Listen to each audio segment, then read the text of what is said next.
Today in the battle arena, well, honestly, we got a fight that you've seen before, and you'll see it again. Like, I'm not gonna lie, I think this was not an original idea. It did not take me long to come up with this fight idea. But you know what? I'm interested. I'm curious. Maybe I'm just bored. Maybe it's just late at night. I'm just bored. Whatever it is, I want to do it. It's Spider-Man versus Doc Ock. We know this fight's coming, but who'd win? Who should win? Well, let's find out. What's up, guys? I'm Daniel. This is DanCo. Thank you so much for watching the channel. Make sure you go ahead and hit that like button, the subscribe button, turn notifications, more videos like this one every week. Also, go follow us on TikTok, Instagram, all that. Link in the description down below, and sign off in the comments for any future videos that you love to see. Now let's get into the fight. So we're all getting super excited for Spider-Man No Way Home. Everybody's getting pretty hyped. And the main villain that we've seen the most from so far is Dr. Octopus. I mean, yeah, now, sure, we've seen Green Goblin, Electro, Lizard, and Sam. We've seen all of them too. But the main thing we've seen is from the bridge scene. And so we know for sure, at some point along the way, in the movie, Spider-Man and Doc Ock are gonna fight. Square off for at least a little bit. And man, who's gonna win that fight? Well, maybe that's the wrong question to ask. Because we also know that at some point on the way, Green Goblin is going to show up. It looks like he's in there somehow. Maybe the rest of the Sinister Six will show up too. Because there's always that like one moment where the villains team up and catch Spider-Man by surprise and beat him down. That might happen here too. So this isn't like my prediction for who wins this fight in the movie. Because honestly, I don't know. There's a lot of other stuff at play here. This video is about who should win. It's just looking at what they've done in the past and knowing that this fight is being teased up, who should win the fight. That good? We clear? Alright, good. Now back to Spider-Man. And just right out of the gate, I think Spider-Man is really undersold when it comes to strength, especially later on in movies like Endgame and Far From Home. Well, I take that back. He's actually been pretty consistent and being consistently at a pretty high level of strength. People are just out there constantly trying to undersell him. Quit sleeping on Pete. Quit sleeping on my boy Pete. I love this guy. Quit sleeping on him. In Civil War, he effortlessly caught Winter Soldier's arm, overpowered him. It was said that he caught a car at a dead stop. It was moving 40 miles per hour. And he also rocked Giant Man with a punch. In Homecoming, he's able to kick through 4-inch ballistic glass. He broke through steel doors. He was able to lift up a pretty massive thing that was trapped under when a ceiling collapsed down on him, picked up and threw around cars. He's even just got the grip strength to hold on to jets and planes as they're flying. Probably most impressively though, something that we definitely have to mention, Spider-Man managed to hold a Staten Island ferry together as it was splitting apart and sinking, even though that was kind of his fault. And those ferries, they can weigh in the range of 2,500 to 3,500 tons. Now, obviously, Peter was not holding all that weight. I'm not out here saying that Pete could lift thousands of tons. That would be kind of insane. No, Iron Man helped out a lot too. Actually, was the one who saved the ship. But still, Pete was insanely impressive right there. Then in Infinity War, he was able to stop a blow from Cold Obsidian cold. Just boom, cold, the palm of his hand.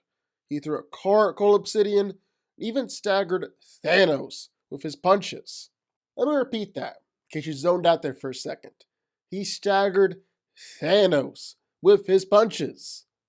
Then in Endgame, well, he was able to stop Cold Obsidian again, pull him back again, just bully him all over again. Then in Far From Home, he was able to lift up a car about 100 feet into the air with one hand. Also managed to hold up a big old part of a bell tower, like a good solid minute. Now you tell me that Spider-Man isn't strong. Yeah, go ahead and try and tell me that. I don't believe you. But the problem for him here is that Doc Ock, good old Doc's, already proven that he's strong enough to fight against spiders. He's hit Spider-Man, sent him sailing across the room, punched him through train cars, just absolutely yeeted the boy. So yeah, Doc can do that against this Spider-Man. He should be able to do it against this Spider-Man too. We've already seen him do it in the trailers. So let's flip the script now. How tough is Spider-Man? Well, let me tell you, Peter can definitely take some attacks.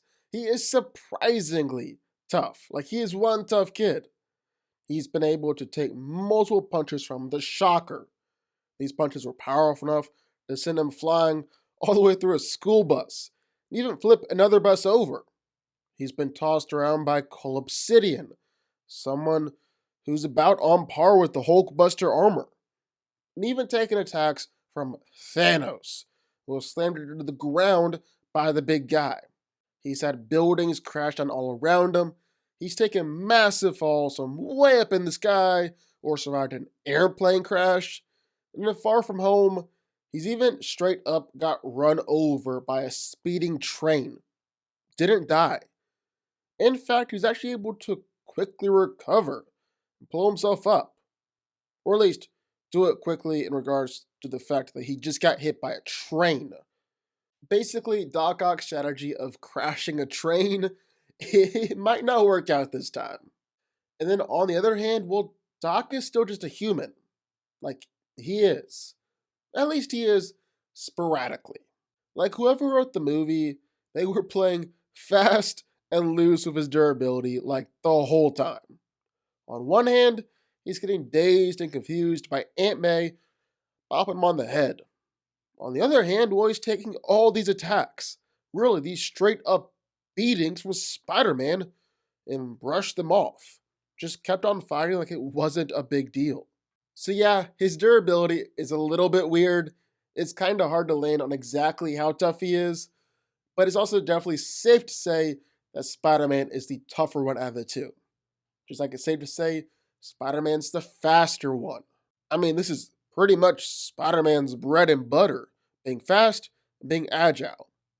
He's dodged attacks from Falcon, Vulture, Scarlet Witch, Winter Soldier, and Star-Lord. And Far From Home, he's able to dodge automatic gunfire from countless drones coming at him from all over the place. In short, Spider-Man is easily the most agile character in the whole MCU.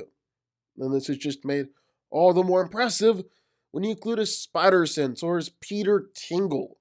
Peter Tingle. Please do not start calling it my Peter Tingle. And although Pete is still fairly new with his power, he has shown that it's incredibly well developed. I mean, Peter was able to use it to see through illusions and take down 10, 15 drones with his eyes closed. He even dodged a point blank bullet that he couldn't see coming. He wasn't able to trust any of his other senses at that moment either. Just the spider sense. Can't really say the same about Doc Ock. But I mean, you can say that he is fast enough to tag and catch Spider-Man. He's done it with this Spider-Man. He did it like a surprising number of times. But I say that, I mean, it can't really be that surprising. You can't have a movie where the villain literally can't even touch the hero, can't even punch and kick the hero. That's just boring. That wasn't going to happen. So it's not really that surprising, but whatever. So he did it to this Spider-Man, and he'll do it to this Spider-Man too. We've already seen that play out. So basically, Spider-Man versus Doc Ock here kind of plays out like Spider-Man versus Doc Ock here.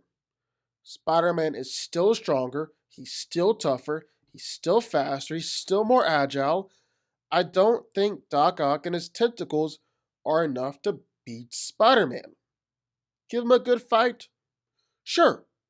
Push him to his limits? Maybe. But beat him? Actually beat him? Nah, I don't see it. If anything, I bet Pete can beat Doc Ock easier than the other Pete did. I mean, for starters, doesn't have any kind of relationship with him. He isn't going to be emotionally invested in trying to save him. Basically, he's not going to be pulling his punches to the same extent. Secondly, plus, Spider-Man also has way better web shooters. Way more versatile web shooters. I'm sure they'll come in handy. So yeah, I don't really feel like I need to linger on this too much longer. Spider-Man should win this fight. I'm not saying that he will win the fight in the movie. I haven't seen it yet. But I'm saying that he should. Spider-Man wins. But what do y'all think? Sound off in the comments down below. Who do you want to see fight next? How excited are you for Spider-Man No Way Home? Man, I am so freaking pumped for it. Anyway, sound off in the comments down below. Hit that like button, hit the subscribe button. Like always, I will see y'all next time.